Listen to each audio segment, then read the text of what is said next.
Alright, cool. So there's a lot of different worship songs that will play, and depending on who's leading will really determine the keys of what songs you'll be playing in. So for example, if you're playing with Todd or you're playing with Carrie, you might be playing a couple songs in the key of F. With Carrie, you might be playing songs in the key of G, maybe some songs in C. With Todd, you'll probably be playing a lot of B flat, some F, maybe some G. And then with Trevor, you might be playing a lot of songs in the key of B, C, G, and maybe some D. So it's good to know kind of what worship leader kind of has what style, so you can kind of anticipate and expect them and kind of know how they build their sets. That way you're a little bit more prepared as a guitar player. That way you're not super nervous on stage, and you can be a little bit more confident and dig in and play, and just be comfortable and be yourself and kind of be the guitar player that you know you are. So capoing is a great way to help you out. So for someone like Carrie who plays some songs in the key of F, I personally really don't like the key of F, just because it's hard to play. You can't really play any open notes.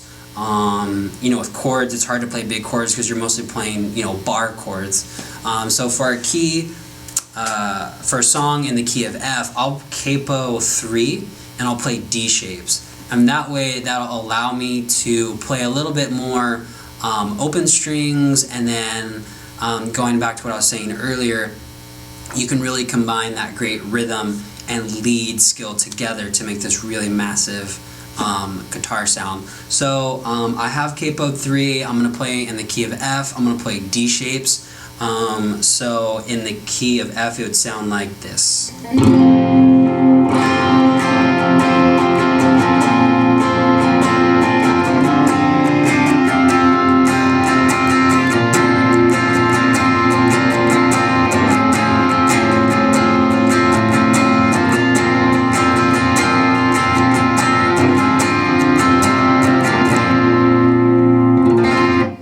So in the key of F, you can kind of open up some chords. So if you're playing the 1 chord here, you can throw in the,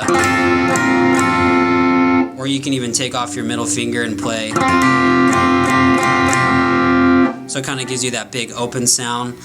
So in choruses, you could throw in some delay. So you tap it in and you can play.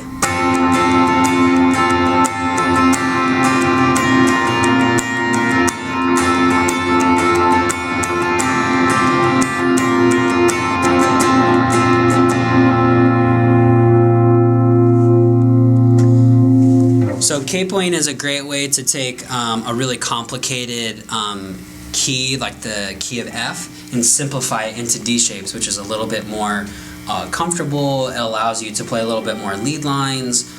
You can do some swells, you can do some cool creative stuff there. And that kind of goes for all the keys. If you're really comfortable playing in the key of G, and you're playing a song in the key of A or C or B, you can always capo to the respective part of the fretboard and then maintain the G shape. So if you're playing in the key of A, you can capo 2 and play G shapes. If you're playing in the key of B, you can capo 4 and play G shapes. Or if you're playing in the key of C, you can capo 5 and play G shapes. So that's really helpful. That helps you play like those big open strings. You could do lead lines, you can do big chords, and you're not so worried about in the key of F,